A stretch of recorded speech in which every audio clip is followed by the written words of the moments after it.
Hi friends, இன்றைக்கி நம்ம எங்கே வந்திருக்கோம்னு பார்த்தீங்கன்னா திருவிழாங்காட்டில் லொக்கேட் ஆகிருக்க ஸ்ரீ வடரணீஸ்வரர் கோவிலுக்கு தாங்க வந்திருக்கோம். இந்த கோவிலுக்கு தான் காரைக்கால் அம்மையார் தலைக்கீழே நடந்து வந்ததாகவும், அது மட்டும் இல்லாமல் சிவன் கோவிலே இந்த கோவில் வரலாற்று சிற்பமிக்க கோவிலாக சொல்கிறாங்க. ஸோ எல்லாமே டீட்டெயிலாக பார்க்கலாம், வாங்க வீடியோக்குள்ளே போகலாம். நம்ம கண்டென்ட் போடுறதுக்கு முன்னாடி ஒரு சின்ன ரெக்வஸ்ட். அரக்கோணம்லேருந்து திருவிழாங்காடு போகிறவங்களுக்கு தெரியும், ரோடு ரெண்டு சைடுமே பெரிய பெரிய மரத்தோட அந்த என்விரான்மெண்ட்டை பார்க்க சூப்பராக இருக்கும். பட் இப்போ பார்த்தீங்கன்னா ரோட் போகிறன்ற பேரில் ஃபுல்லாக மரத்தை எல்லாத்தையுமே வெட்டி அந்த இடமே ஒரு மாதிரி எம்டியாக தெரியுது. ஸோ ஒரு சின்ன ரெக்வஸ்ட் என்னென்னா, மரத்தையும் கன்சிடர் பண்ணி பிளான் பண்ணுங்கன்ற ஒரு ரெக்வஸ்ட்டோட இந்த வீடியோவை ஸ்டார்ட் பண்ணலாம். அவ்வளோதான் ஃப்ரெண்ட்ஸ், வந்தாச்சு அந்த வில்லேஜுக்கு, திருவிழாங்காடு வில்லேஜுக்கு. ஸோ இங்கே இருக்க வீடெலாம் பார்த்தீங்கன்னா வாசல்கிட்ட அந்த திண்ணெல்லாம் வச்சு சூப்பராக இருக்குது. அந்த கிராமத்து வீடுன்ற ஒரு லுக் இருக்குது, பார்க்கவே நல்லாயிருக்கு. மழைலாம் பெய்யும் போது அங்கே உட்காந்து பார்க்கும்போது சூப்பராக இருக்கும். கோவிலுக்குள்ளே போகிறதுக்கு முன்னாடி இங்கே பொறி விற்றுட்ருப்பாங்க. ஸோ அதை வாங்கிட்டு சைட்லேயே குளமும் இருக்குது, அங்கே போயிட்டு மீனுக்கு ஃபீட் பண்ணிவிட்டு போகலாம் நம்ம.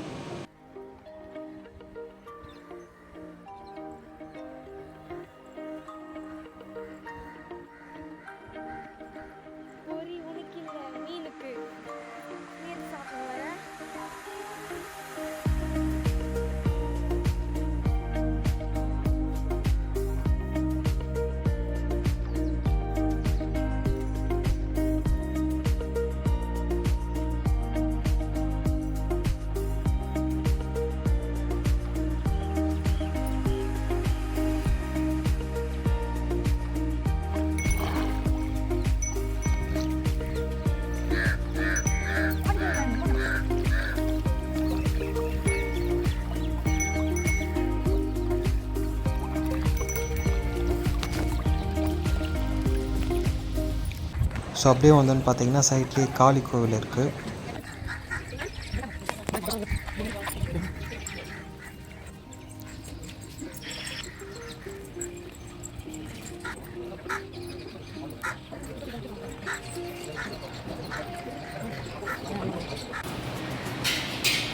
ஸோ இது தானுங்க அந்த ஹிஸ்டாரிக் டெம்பிள்.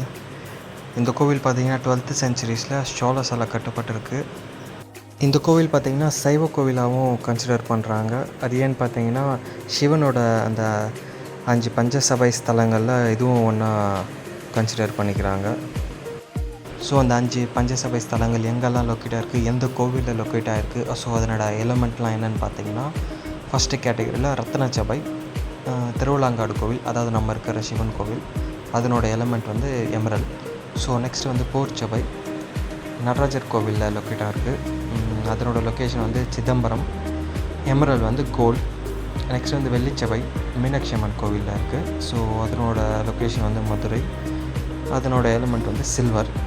ஸோ நெக்ஸ்ட் வந்து தாமிரச்சபை, நெல்லையப்பர் கோவில், லொக்கேஷன் வந்து திருநெல்வேலி, எலமெண்ட் வந்து காப்பர். ஸோ நெக்ஸ்ட்டு வந்து சித்திரச்சபை, திருக்குற்றாலம் கோவில் இருக்குது, லொக்கேஷனும் திருக்குற்றாலம், அதனோட எலமெண்ட் வந்து ஆர்ட்.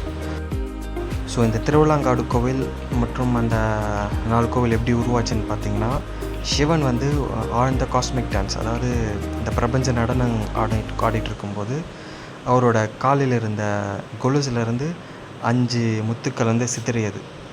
ஸோ அந்த 5 முத்து தான் வந்து ஒன்று ஒன்றா இப்படி பிரிச்சுருக்காங்க. ஸோ அது மாதிரி தான் இந்த திருவிழாங்காடு கோவிலும் உருவாச்சுன்னு சொல்கிறாங்க. ஸோ உங்களுக்கு பார்த்தாலே தெரியும், ரீசெண்டாக தான் வந்து கும்பாபிஷேகம் பண்ணியிருக்காங்க இந்த கோவிலுக்கு. லாஸ்ட் டைம் நாங்கள் வரும்போது ஸோ பார்க்க முடியல, ஏன்னா வந்து ஒர்க்லாம் நடந்துட்டு இருந்தனால வந்து பார்க்க முடியல. ஸோ அதனால தான் இந்த டைம் வந்திருக்கோம்.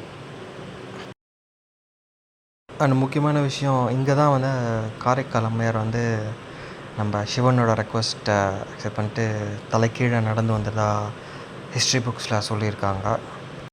ஸோ அவங்கள பற்றின டீட்டெயில்ஸ் நான் உங்கள் ரெஃபரன்ஸுக்கு ஃபோட்டோவை அட்டாச் பண்ணியிருக்கேன்.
வீடியோ பிடிச்சிருந்தா லைக் பண்ணுங்கள், ஷேர் பண்ணுங்கள், மறக்காமல் சப்ஸ்கிரைப் பண்ணுங்கள்.